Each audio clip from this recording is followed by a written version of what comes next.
Ya está. Por fin llegamos, qué viaje. Viaje por el tiempo, llegamos. Pero por fin, por eso tardamos, ¿no? Ya está, tardamos bastante, ¿no? Estamos un poquito perdidos por ahí pero acá estamos. En la zona negativa, pero estamos por fin en el presente, hemos llegado a lo que es el informe 6 de la masa, la 7ª generación de consolas que tiene con una un fecha futuro muy prometedor, que tiene una fecha muy puntual de inicio, ¿no? Que es el 22 de noviembre del 2005, el día en que la empresa más joven dedicada al mundo de las consolas de videojuegos, que es Microsoft, saca la nueva consola que iba a competir con lo que venía siendo el reinado de Sony hasta el momento. Nos estamos refiriendo obviamente a la Microsoft Xbox 360. Bueno, no son 5 kilos, serán 4,5. Otra vez pero un igual maquinón pesado.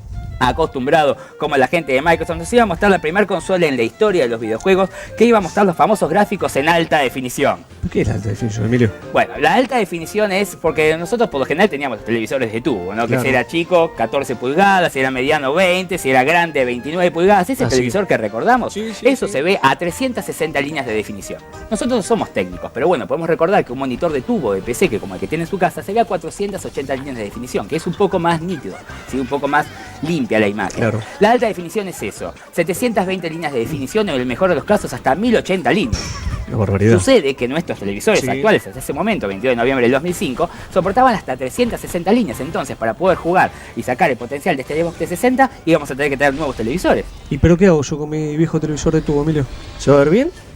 Digamos que si uno pone la Xbox 360 en el viejo televisor de tubo, no es que no se va a ver, sí se va a ver, pero no vas a sacar todo el potencial que corresponde. De hecho, un Xbox 360 en un televisor de tubo, en principio no se ve muy diferente de lo que ya habíamos visto en el PlayStation 2.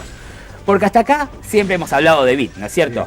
8 bits, 16, 32, 64, 128 bits. Pero bueno, ahora ya no hablamos tanto de bits. ¿Por qué?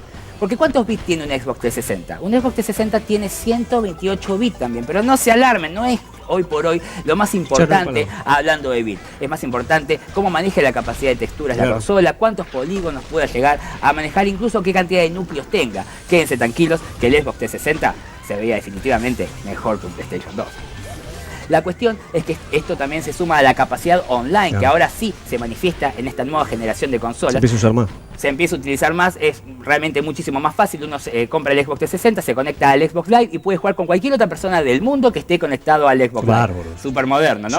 Sumado a esto también al cambio, los cables, que salíamos de los típicos cables de audio y video para pasar a cables por componentes o incluso hasta cables de HDMI. También si contamos que los joysticks ahora venían directamente incluidos, el joystick inalámbrico, y también los discos que pasábamos de los 4,5 GB de DVD adicionales, como habíamos visto en PlayStation 2, a DVD doble de 8,5 GB, podemos decir que con todas estas características, el Xbox 360 parece más una computadora que una consola, pero ciertamente era una consola. ¿Y cómo se mide la calidad de una consola, Nadir? Con lo que a nosotros nos interesa, Emilio. ¿Qué es? Los juegos. Los juegos. El Xbox 360 aparece, como dijimos, el 22 de noviembre del 2005, con un plantel de salida muy completo de 50 títulos, ¿sí? Que mostraban lo mismo que veníamos conociendo en el resto de las consolas, pero en sus versiones HD, donde se pudieran ver según el televisor. Así tuvimos a Need for Speed Most Wanted, Call of Duty 2, el Dead or Alive, juegos de películas como King Kong o siempre la versión acostumbrada del FIFA, nos hizo ver que esta máquina, claro, John Madden, Tiger Woods, nos hizo ver que esta máquina sí era un poco más poderoso, pero todavía le faltaba algo que realmente obligue a la gente a comprarse un nuevo televisor, que era el peor problema que tenía no salía la gente, 60, y no, porque es muy caro un televisor de esa característica. No había nada que te motive. 2005. Hubo dos juegos en esta primera salida que sí llamaron un poco la atención del público. Uno de ellos fue el Perfect Dark Zero, continuación del aclamado shooter de Nintendo 64 que vimos por allá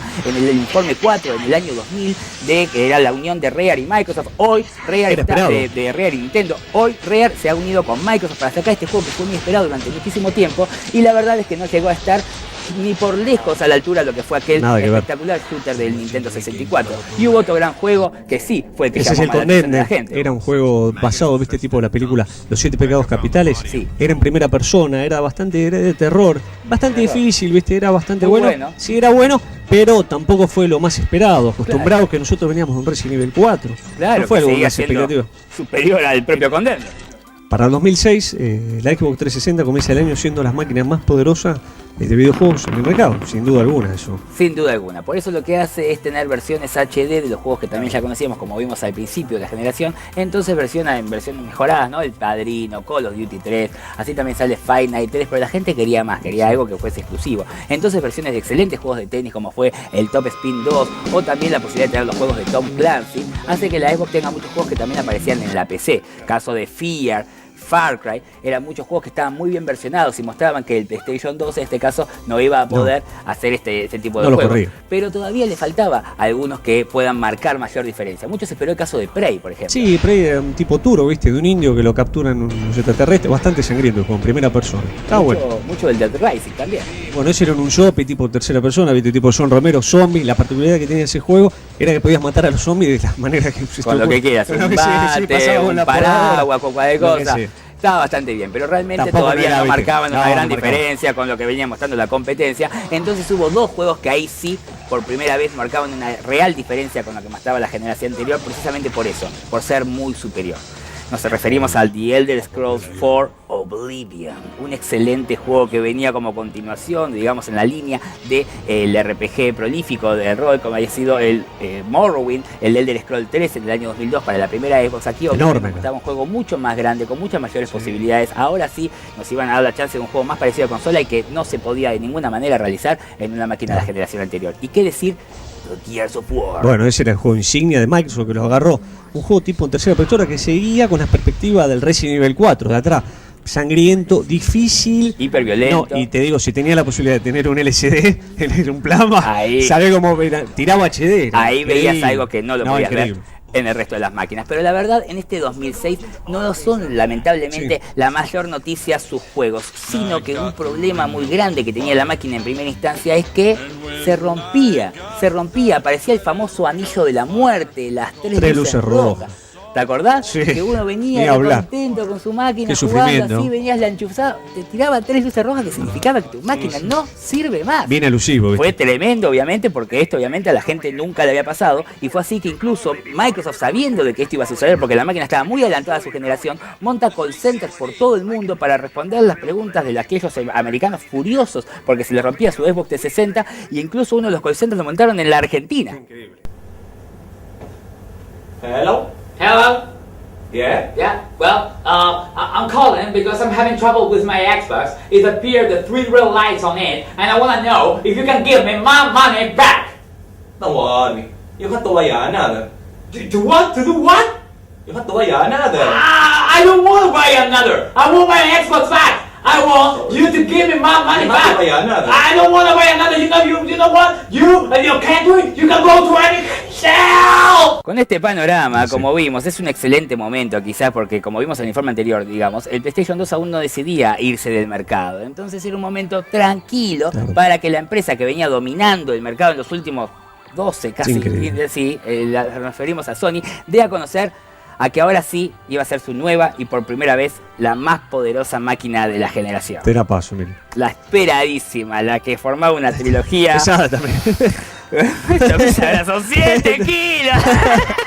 El PlayStation 3. Poder puro. Esto es increíble. Esto es poder. Como le decimos, por primera vez Sony sacaba la máquina más poderosa del mercado. El PlayStation 3 era más fuerte que el Xbox 360 en los papeles, podemos decir. Prometía tener una mayor definición de texturas y un mejor recorte de polígonos. La verdad es que también en primera instancia se vislumbraban ciertas diferencias de memoria respecto de un Xbox 360. Donde sí podemos decir que el PlayStation 3 sacaba una enorme diferencia era en su formato. El PlayStation, en este caso, había impuesto el 1, el CD, en la época de la década del 90. Luego fue la que popularizó el DVD con el PlayStation 2. En estos momentos, el PlayStation 3 viene a imponer un nuevo formato, el Blu-ray. Increíble. O sea, un CD, como vimos, tiene 700 megas de memoria para que sepamos y tengamos una noción de números. Un DVD tiene 4700 megas, lo que habla 4.7 gigas.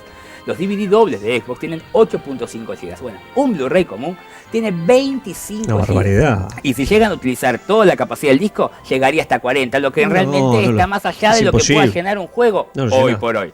Sumado esto a una capacidad online que también la tenía respecto del Xbox, recordemos que Microsoft prácticamente domina el Internet, el Sony PlayStation Network también funcionaba bien y era gratuito, no como en el caso del Xbox. Considerando que con este sistema Blu-ray podíamos también ver películas en altísima definición y casa, nos daban con un sistema muy competitivo con el Xbox 360 que ni siquiera tenía que cargar sus controles como pasaba, ¿no? En directamente. Parecía que el PlayStation 3 arrancaba mejor. Pero bueno, llega un momento de la verdadera verdad. ¿Qué es lo verdad? Los juegos. Los juegos.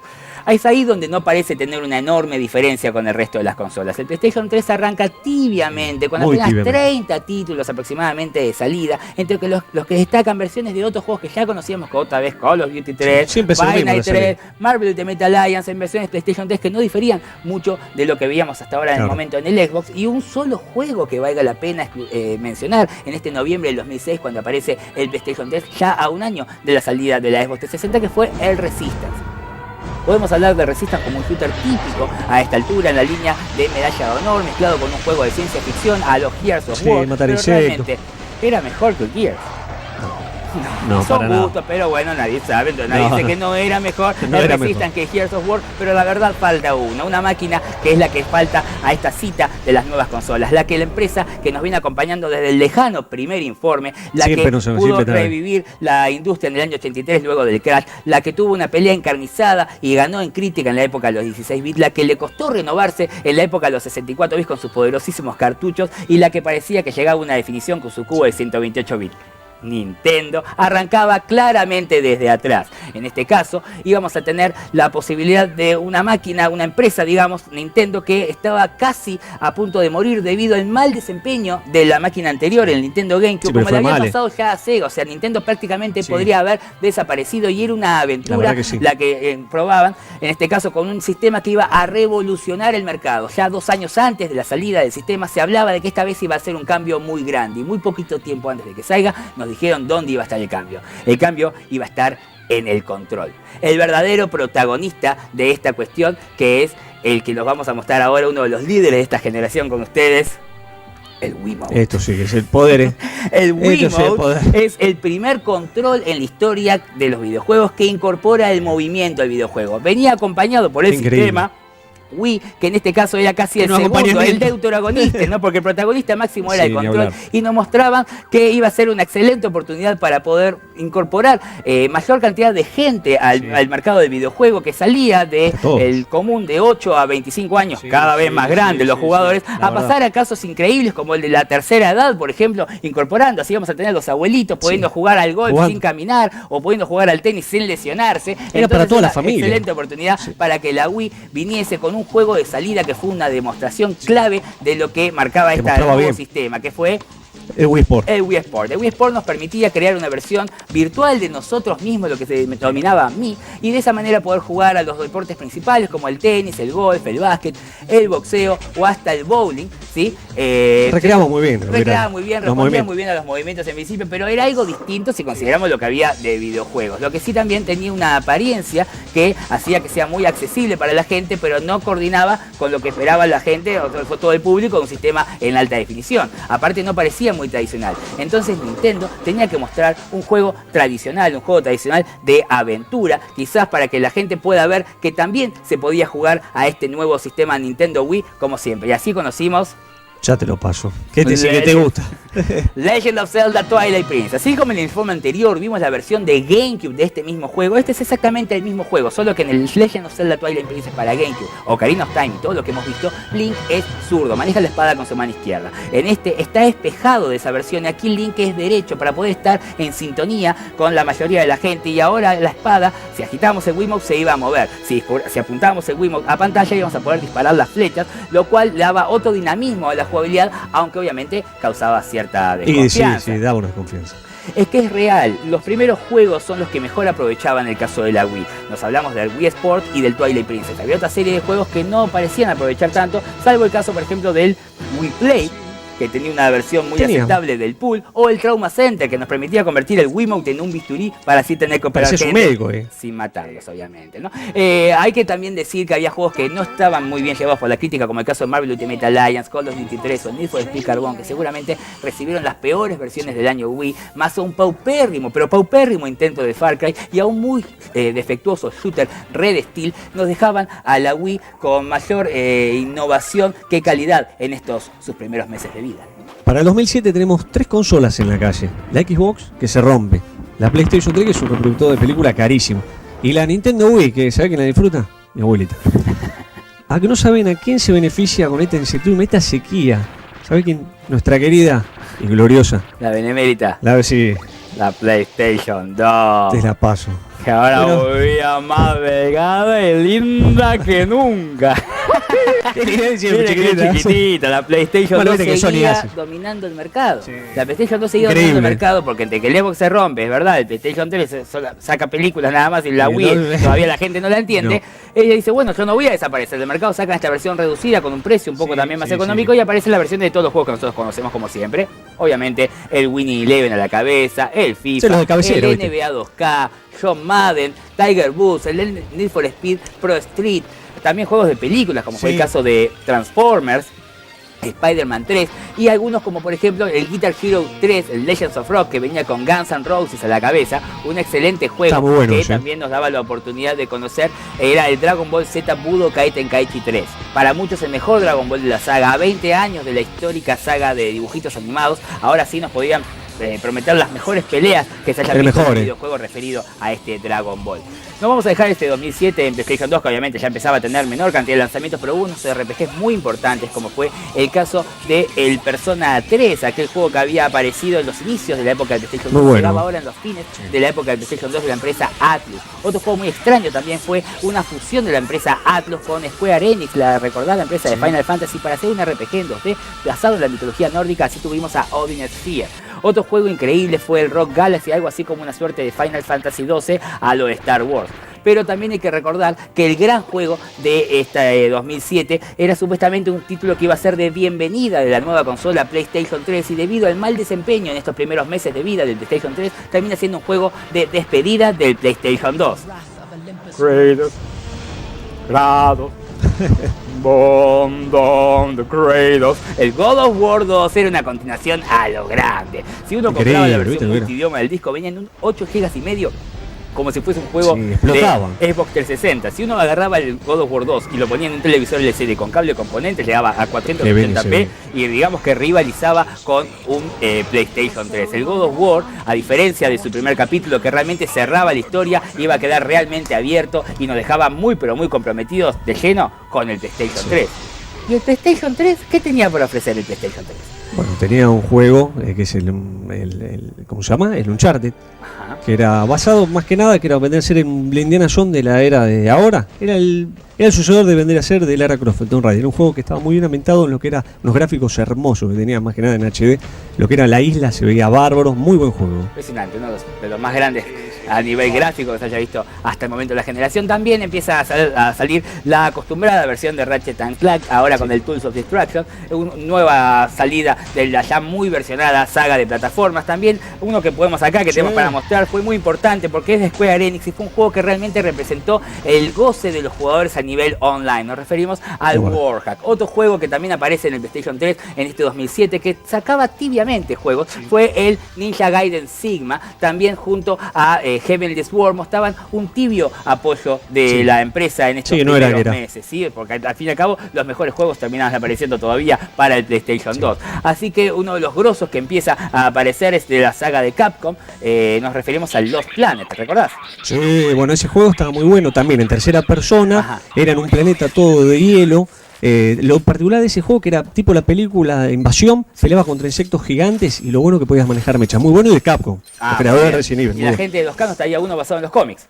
Claro, el Darkness. Ese juego, ese era juegazo. Era en primera persona, sangriento también, muy buenos gráficos. Bueno, quedaría también para luego sacar nuevas versiones en esta misma generación, pero justamente de eso nos referimos en este año 2007. Será recordado por ser el primer año donde la mayoría de juegos que iban acompañando durante toda la generación iban a dar sus primeras versiones. Fue así que conocimos el título más ambicioso de Ubisoft, que nos traía a una mezcla de lo que había sido el Príncipe de Persia, la línea de Arenas del Tiempo, en un mundo enorme, en un entorno similar a lo que podía ser en GTA, y así conocimos a Assassin's Creed. Assassin's Creed nos cuenta la historia de Altair, un asesino por encargo que vive en la época de Jerusalén. Es un juego que, como les decía, mezcla los dos conceptos del videojuego de Príncipe de Persia y GTA, y nos pone en unas aventuras donde se recorren las ciudades más logradas en la historia del videojuego. También hay que decir que este capítulo, esta primera parte, no fue tan festejado, pero daría lugar a una saga omnipresente en esta generación. Otro omnipresente en esta generación es el Call of Duty Modern Warfare. Bueno, ese fue un precursor. Aparte ya dejaba para atrás todo lo que era Segunda Guerra Mundial, que ya había cansado. Ya este era en una acción moderna, unos gráficos bárbaros, también con una calidad de marcó a fuego la competencia porque marcó varias reglas que existen hasta estos días. También hay que decir que aparece el primer rival serio de Guitar Hero con Rock Band. Se versionan también los Tom Clancy Rainbow Six. También sale una versión espectacular de lo que es el Half-Life en su Orange Box, una trilogía compuesta que también incluía como un prototipo de juego que era el Portal, un juego muy pero muy interesante del cual hablaremos más adelante. Pero esta generación en el Xbox queda muy importante lo que más queríamos decir, que era el juego más esperado, que era el Halo 3. Halo 3, ahora sí, nos ponía la chance del regreso del Master Chief, pero en el alta definición, con un online que estaba perfecto, y era el juego que hacía que la gente se compre la consola. Daba pie a comprarse. Hubo dos juegos que también hacían que la gente se compre la consola, porque en realidad son sagas que luego aparecerían en la multiplataforma, pero al principio estaban solamente para el Xbox, también para el PC, pero lo más importante para el Xbox y no en PlayStation 3. Y junto a Assassin's Creed y a Call of Duty Modern Warfare, marcarían el pulso de esta generación. Nos referimos a Mass Effect y a BioShock. El primero, un RPG en tercera persona, shooter, ¿sí? Que mezcla todo lo que tiene que ver con un juego, un storytelling excelente ambientado en un futuro bastante lejano, que nos hace conocer a Shepard, uno de los personajes que se suman a esta generación de videojuegos que ha tenido mayor carisma para los jugadores. Pero sin duda este 2007 va a quedar marcado en la historia. ¿Y este te gusta a vos? El BioShock. ¿Qué decir de BioShock? Qué gran juego. Es realmente un juego espectacular, que vamos así como una especie de Half-Life, un action RPG en primera persona, pero lo que importa de BioShock es dónde se sitúa el juego.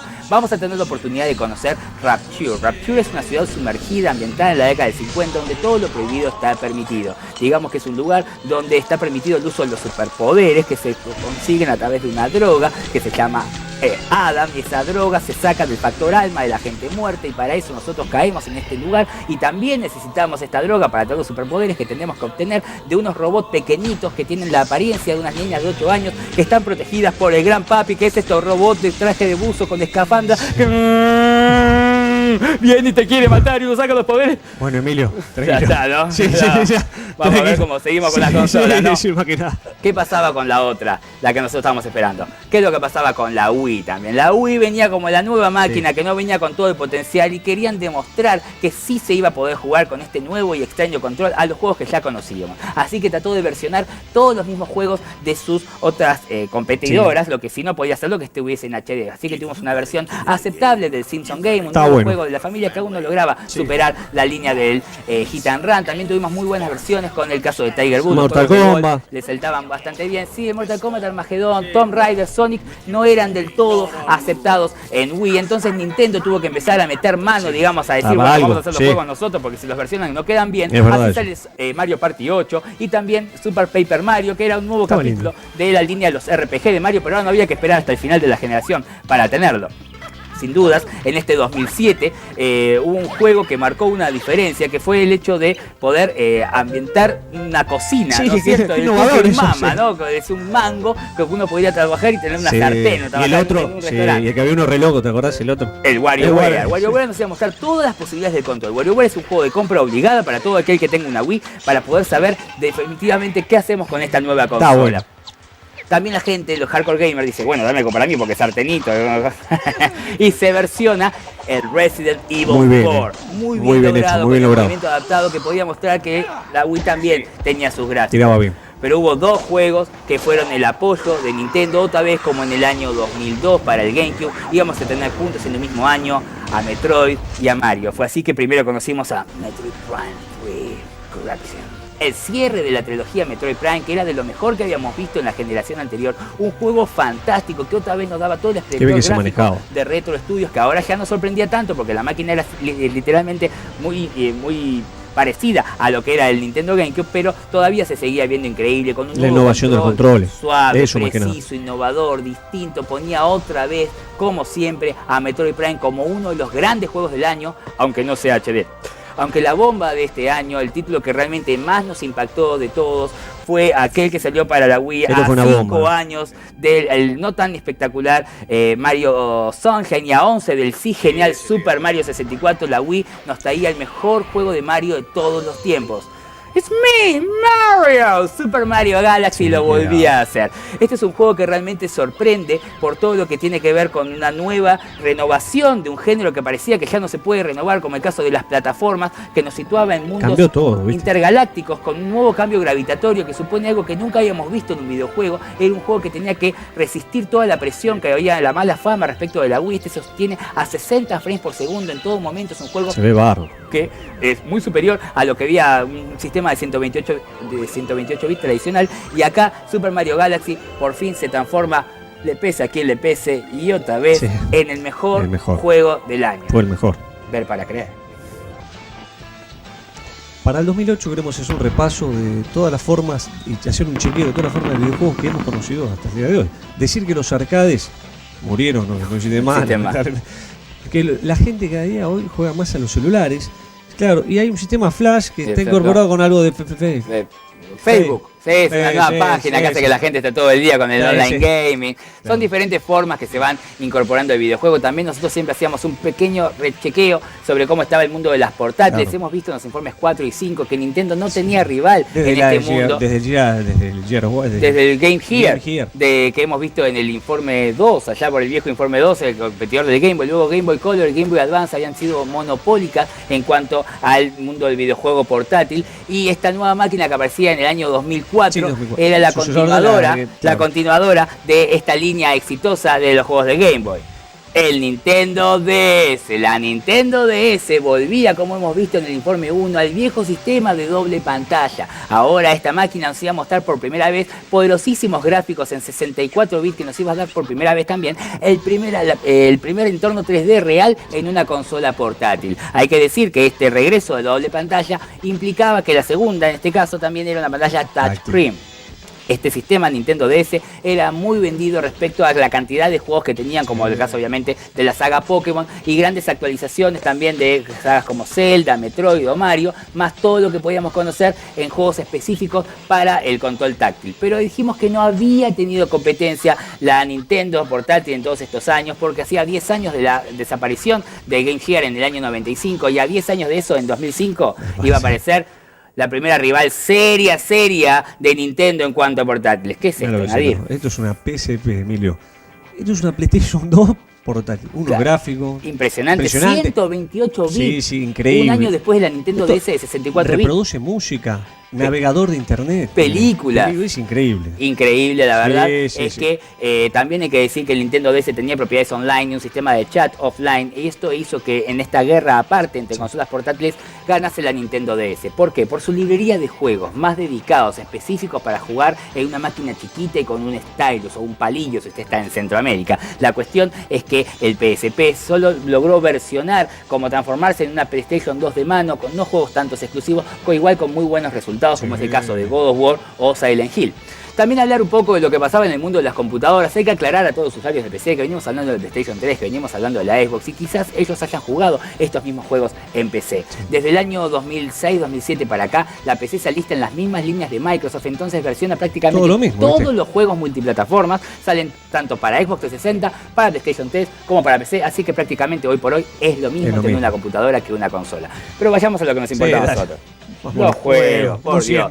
¿Cómo arranca la Wii? En este 2008 la Wii arranca como la máquina más vendida del año, sin lugar a dudas. Lo que sucede es que no logra acaparar la atención del hardcore gamer, del gamer tradicional. En sí, los juegos que Nintendo lanza son para vender y logran sí un exitoso suceso respecto de la Wii, pero como les digo, no acaparan la atención, porque encima sacan juegos que son tradicionales, como es el caso de Mario Kart Wii. Espectacular.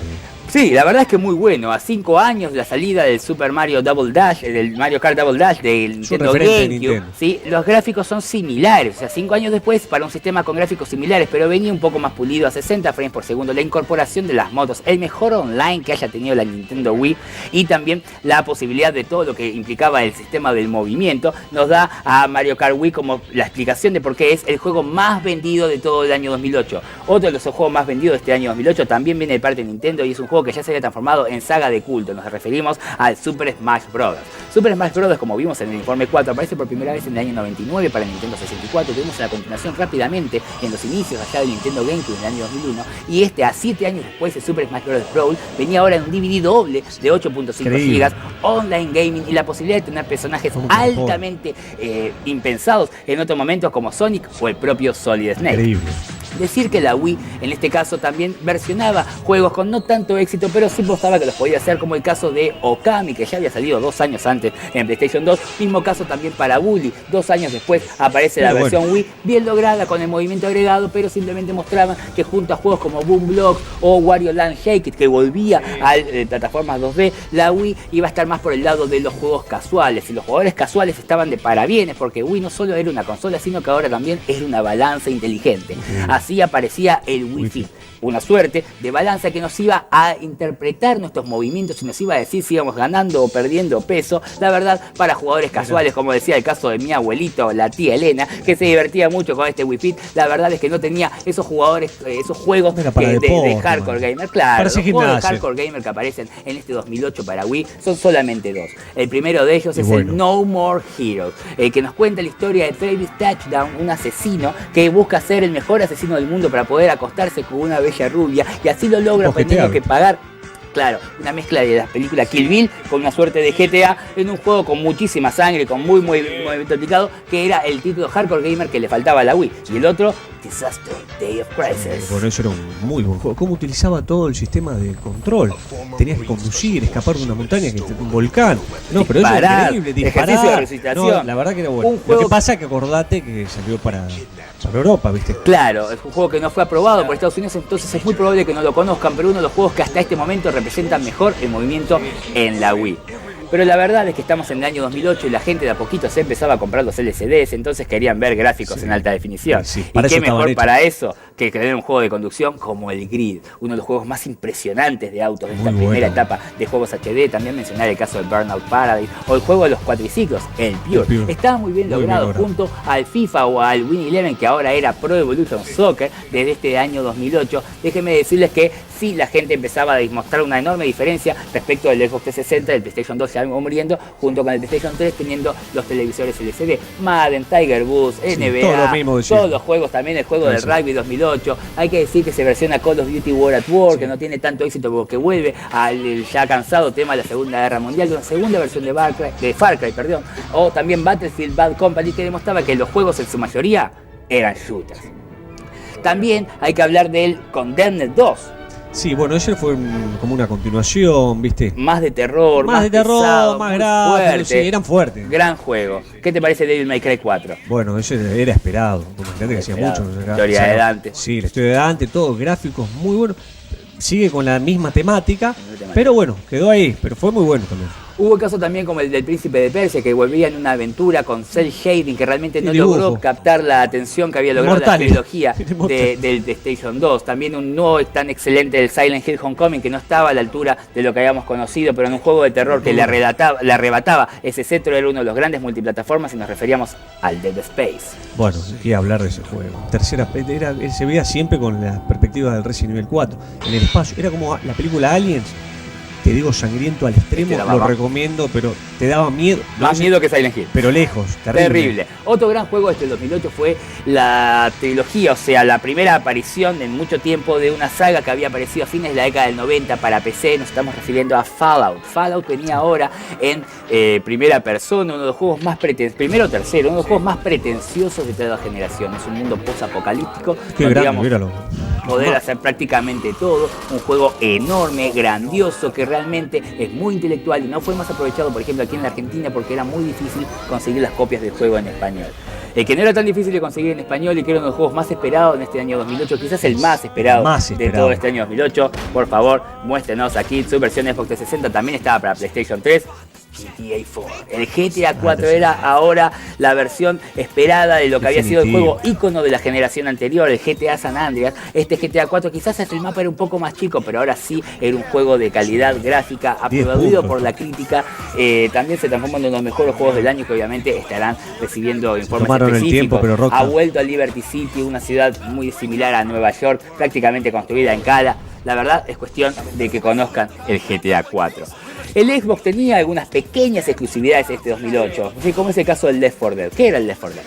El Left 4 Dead era un juego muy rápido, muy multiplayer, era también de zombies, la temática era esa, matar y matar, terrible, pero era un juego muy adrenalínico, a full, pero muy bueno. Muy multiplayer, se disfrutaba muy de a 4, mucho más de a 4. ¿No? También el regreso de un gran juego de la Xbox One, que fue el Fable, ahora con Fable 2, que nos daba una excelente mejoría en cuanto al sistema de alta definición y en la jugabilidad, uno de los mejores juegos exclusivos de este año para el 2008. Uno de los que no fue uno de los buenos exclusivos de este año para el 2008 fue el regreso del gran oso del Nintendo 64, el Banjo y Kazooie y su amigo el pájaro, que venían ahora en esta unión de Rare y Microsoft, que no daba los mismos frutos que daba la unión de Rare con Nintendo allá por el año 98-2000 cuando salieron los Banjo Kazooie. Eran altamente superiores a lo que muestra este título, que había perdido sinceramente la esencia de la saga. Un juego que buscaba recuperar esencias de saga era el Lost Odyssey, un RPG de 4 discos hecho por Hironobu Sakaguchi y Nobuo Uematsu, que es el equipo creativo de Final Fantasy, que ahora se alistaban en las filas de Microsoft para sacar el RPG más grande de la generación. 4 discos en el Xbox 360 y lamentablemente el juego no fue tan exitoso como se esperaba de un juego tan grande en una etapa donde Final Fantasy no logra hacer pie. Así que sin duda para este 2008 lo mejor que le pasó a la Xbox 360 fue el regreso de Marcus. Sí, Marcus fue el Gears of War 2, que continuaba con los otros mejores gráficos para jugar hasta de a 4. 4 jugadores. Sí, después online de a 2 cooperativo con un amigo. Terrible los gráficos y aparte continuaba todo lo que era la historia. Nueva versión de lo que era, como dijimos, el buque insignia de Microsoft. Hay que hablar también de qué pasaba con el PlayStation 3. El PlayStation 3 empezaba a sacar sus propias continuaciones, también como el caso de Resistance 2, que no fue tan festejado, o el Motor Storm, que sí nos mostraba todo el potencial gráfico de la consola en cuanto a mostrar gráficos acuáticos. Lo más importante que hizo este 2008 PlayStation, Sony, digamos, es versionar rápidamente un juego que no estaba desde el año pasado, que era el Bioshock. Bioshock era un juego que podía hacerle ganar la publicidad del Xbox 360, pero rápidamente el PlayStation 3 lo versiona, como ya había sucedido también con Oblivion. Otro juego que versiona, que en realidad es un exclusivo de ellos, es el más para los chicos de la casa, que también juegan, porque siempre hablamos de lo grande. Y ahora hablamos también de los chicos, nos referimos al Little Big Planet. Little Big Planet, sí, vamos a conocer lo que es. Esto es el Sackboy. Para todas las edades. Para todas las edades. El Sackboy, que nos muestra un juego donde vas a poder conocer sistemas 2D para jugar con los más chicos de la casa. Mapas, y vas a poder crear tus propias pantallas y jugar con ellas online. Un juego realmente que iba a marcar. Que le gustan las plataformas, altamente recomendable. Sí, de lo mejorcito que se podía encontrar en la generación. Pero el mejorcito de este año 2008 venía también de la mano de las exclusividades de PlayStation 3 y era otro capítulo de una de las sagas más prolíficas de la historia del videojuego, que siempre, obviamente, le damos un lugar especial aquí en Nos Informes la Masa. Tactical Destination Action, Metal Gear Solid 4, Guns of Patriots. Emilio, ¿qué te posí como por ese juego? Cerraba, culminaba todo, gráfico del sueño. Culmina toda la saga. Lo que sí hay parte que tenés que estar viendo bastante, los videos son larguísimos. Realmente es muy peliculero. Muy peliculero, pero con unos gráficos terribles. Y bueno, como te dije antes, cierra todo. Un Snake grande. ¿Podemos hablar del mejor juego del 2008? Te diría que sí. Y sí. En 2009, nuestra Wii ya no era novedad y se le quería dar imagen de máquina fuera de generación precisamente por no tener gráficos HD. Sí. Fue entonces que Nintendo decidió darle aún más apoyo a su consola y otras compañías también querían formar parte de lo que era hasta el momento la que seguía siendo la máquina más vendida. Uno de los géneros que más empezaban a explotar fue el género de los shooters, ¿no es cierto? Empezaron a aparecer nuevos juegos como el House of the Dead Overkill, que nos daba una versión Wii de lo que era la exitosa saga de disparos sobre rieles, sobre zombies. También aparecía una versión del Dead Space Extraction, algo así como una precuela del viejo Dead Space, que ahora nos iba a poder dar la oportunidad de quitarnos a los alienígenas de encima en una nave espacial perdida. Y luego también íbamos a conocer un sistema de igual al mismo estos juegos de disparos sobre rieles, una vez con zombies, que era el Resident Evil Dark Side Chronicles, muy bueno, esta vez continuación de la Umbrella Chronicles, pero el líder de los tiros fue sí cuando nos fuimos directamente a la guerra con Call of Duty Modern Warfare. Maté a ese soldado que está acá. Call of Duty Modern Warfare Reflex. Este sí nos daba ahora unos gráficos muy bien logrados en Wii y la respuesta de control nos ponía en algo distinto incluso a lo que conocíamos para manejar shooters en consola. Hubo otros juegos como fue el Tenchu Shadow Assassin que nos daba la posibilidad de tirar estecitas ninja y poder meternos en la oscuridad con los movimientos de nuestro Wiimote. Un lindo juego como el Deadly Creatures, aquel que tenías que transformarte en un insecto para hacer una tarántula o un escorpión. También hay que hablar de lo que fue el Conduit, un shooter también de la línea importante de matar a alienígenas futuristas, pero seguramente uno de los juegos más importantes de aventura fue el Mad World, aquel que nos ponía en los gráficos blanco y negro, tipo de la revista Fierro, muy sangriento, nos daba una motosierra en nuestro Wiimote para cortar a sangre bien roja, viste, que se parecía para esa gente que decía que la Wii no tenía juegos violentos. Sin dudas, el agregado más importante de la Wii en este año tiene que ver con los juegos deportivos respecto de lo que fue la incorporación del Wii Motion Plus.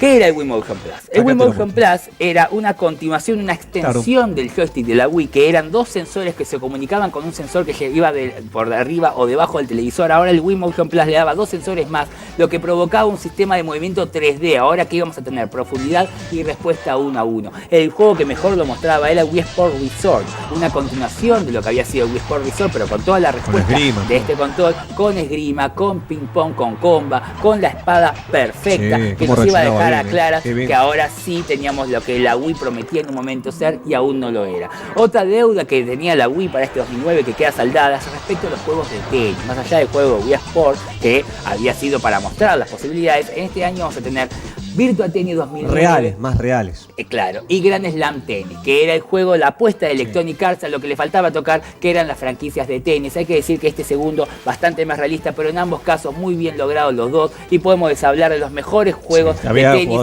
de cualquier... Sí, estaba John McEnroe. Los mejores juegos de tenis que podemos hablar en toda la generación, y eso hasta ahora no ha cambiado. De los deportes también iba a venir el juego más importante quizás en esta línea que haya salido para Wii en 2009, que viene de los 16 bits, que no teníamos un Punch Out. El Punch Out espectacular. Con esos gráficos. El deporte de Nintendo de boxeo en un juego de memoria y reacción que nos ponía en las mismas reglas que habíamos visto en aquel exitosísimo arcade de la década del 80, pero ahora con el movimiento incorporado, unos gráficos excelentes. Sinceramente, uno de los más grandes juegos de todo este año 2009 en Wii, una fórmula que volvía a reinventarse. Otra fórmula que se reinventaba después de muchísimo tiempo, pero muchísimo tiempo, era el caso de Mario. Sí, Mario volvía, pero si estuvimos recién con el Galaxy, no, pero Mario 2D, el New Super Mario Bros. Wii. No teníamos un juego en 2D de Mario desde la vieja época del Super Mario World que aparecía ya por 1991, como vimos en el informe 3 de la masa. El Super Mario Bros. Wii es una excelente continuación. ¿Y qué podía proponernos un juego en 2D de Mario luego de una trilogía de Marios en 3D?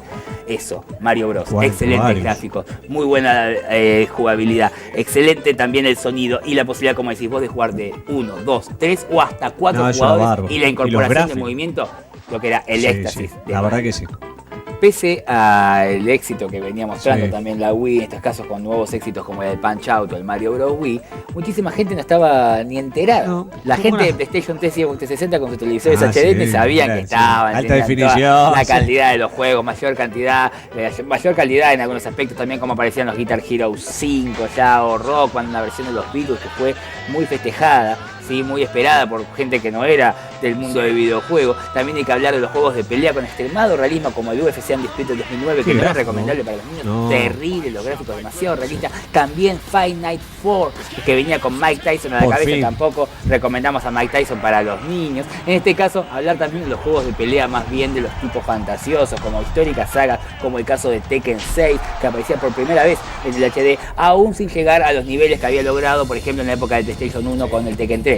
El que sí volvía a los niveles de calidad que supo tener hace ya unos 20 años fue el caso de Street Fighter. Qué bueno que era eso. ¿Viste cómo revolucionaban los gráficos? Street Fighter 4 venía otra vez con los gráficos en 2D, con rapidísimos polígonos en 3D que volvían a poner a Ryu y su banda en lo más alto del videojuego, con la mejor entrega, sinceramente, de los últimos 20 años, probablemente el mejor juego de lucha que hemos visto hasta entonces en esta generación. Aparecían también nuevas aventuras, como era el caso de la aventura 3D Prototype o el shooter también post-apocalíptico Borderlands. Lanzó el muy simpático Brutal Legend, pero la saga que arranca en 2009, quizás más importante importante de todo el año es la que respecto a los RPG épico medievales, la que es de BioWare, Dragon Age. Dragon Age es una suerte de Diablo en 3D que nos iba a dar la oportunidad de conocer todo un entorno épico medieval para ser guerrero o mago o ladrón, un juego excelente de Action RPG que luego también tendría continuaciones en esta generación, continuaciones como esperadísimas ha tenido el caso de Call of Duty Modern Warfare 2,